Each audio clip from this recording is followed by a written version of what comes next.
Kirill of the Tharnari was no stranger to war. She had fought through nebula sieges, orbiting blockades, and trench skirmishes on red-mooned battlefields. She'd seen comrades turn to ash by plasma fire, and held the hands of younglings bleeding out on cold steel. But nothing had prepared her for this. The research station, hidden in the volcanic underbelly of CERN-9, had been their last hope, a vault of data from the ancient races, possibly the key to saving her dying homeworld. Instead, it had become a tomb. An explosion, sabotage no doubt, had torn through the eastern wing. Lava from the planetary crusts surged through ruptured barriers, drowning corridors in fire. Half her team was dead. The rest were either missing or unreachable. And now Kirill was alone. The reinforced chamber she'd sealed herself inside was cracking. The heat grew worse by the minute, and her armor's coolant systems were failing. She pressed her back to the curved alloy wall, breathing shallowly as sweat soaked her fur-lined collar. Outside, the fire roared like a beast set loose. She closed her eyes. Her people would mourn her, she hoped. And then she heard it. Voice. A deep human voice, cutting through static on the emergency channel. Unknown life form. This is Sergeant Mason Virek of the Terran Expeditionary Corps. If anyone's alive in there, respond. I'm coming in. Kirill's first instinct was disbelief. A human. Here. They weren't even supposed to be on this mission. The Alliance had deemed this retrieval too volatile for Terran intervention. But the voice came again, closer this time. There was no mistaking it. The fool was walking directly into the inferno. She scrambled to the comms panel, slapping at the manual override. Sergeant Virek, do not enter the zone. The conduits are melting, there's no safe path. His voice came back calm. Then I'll make one. Middle. Virek's armor was scorched by the time he reached her. The emergency seals had fused shut, requiring him to tear the doors apart with a plasma cutter and brute strength. Kirill watched, stunned, as the fire-lit silhouette of the Terran appeared through the smoke like a god of old. You're real, she whispered. Her voice cracked from the heat. So are you, he said, stepping inside, offering her a hand. She hesitated. She had heard stories of humans, resilient, stubborn, unpredictable, dangerous. But this one had walked through a collapsing hellscape just to reach a stranger. Something about that pulled at her core. She took his hand. The moment their fingers locked, his grip tightened, not painfully but firm, anchoring. Can you walk? He asked. I think so, she said, her knees weak. My armor is damaged. Power's down to 30%. We'll get through. I've mapped a route. It's not pretty, but it's passable. Mostly. As they moved through the ruined station, the fire surged around them. Virek led, using his powered gauntlet to smash through weakened walls and debris.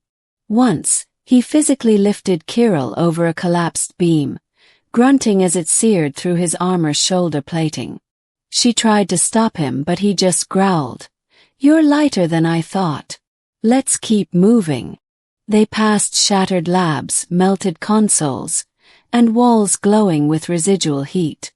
The ceiling groaned under strain.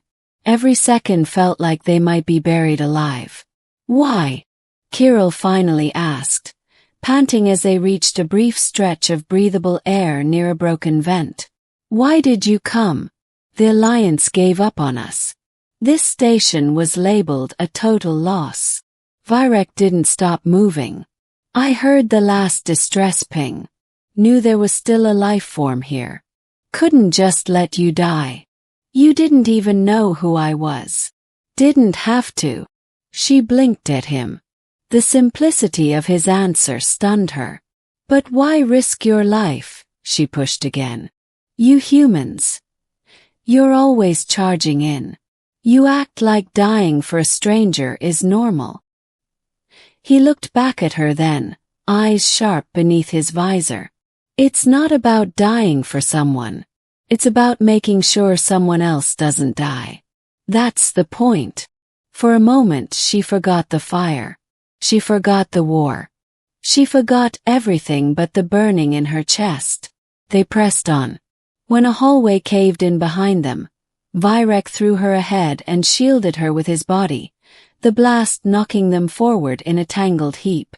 Kirill scrambled off him, finding his chest plate cracked and bleeding heat. "You're hurt," she said.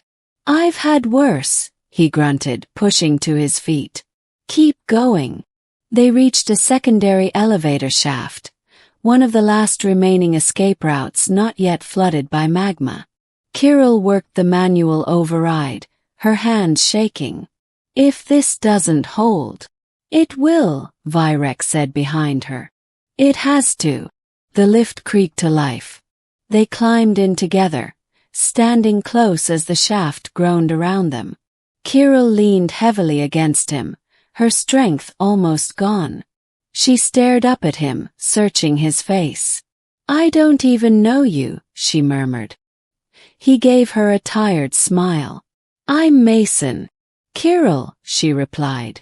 "Nice to meet you, Kirill." They both chuckled, tired, delirious. But for a brief moment the fire faded. Ending. The upper levels of the station had held. Barely. Once the lift arrived, Vyrek carried her out the rest of the way. A rescue shuttle was waiting, one that should not have been there. Turns out, Mason Vyrek hadn't come alone. He'd hijacked a support vessel from an orbital repair bay when the mission was shut down. Technically, he was now a rogue operative. He'd be court-martialed for this. But when the Tharnari High Council heard what he'd done, when they saw the footage of a lone human breaking into a burning research station to save one of their elite scientists, they changed everything. An interspecies alliance that had been strained to breaking found new ground. Kirill recovered. Her data survived. The ancient vault's findings would lead to breakthroughs in planetary shielding, possibly enough to save her homeworld from collapse. And she never forgot the human who walked through fire for her. Neither did the rest of her people. Weeks later, on the steps of the United Front Assembly, Kirill stood beside Mason as he was awarded the cross-species Vala crest, the first human ever to receive it. When the ceremony ended, Kirill turned to him. "You're an idiot," she said softly. "I get that a lot. You could have died." "Yeah," he said, then grinned. "But I didn't." "Lucky you, huh?" She smiled, stepped closer. "No," she whispered. "Lucky us." And before the cameras, in the quiet aftermath of war and flame, a Tharnari scientist and a Terran soldier stood together. Proof that even in a galaxy tearing itself apart, a single act of courage could change everything.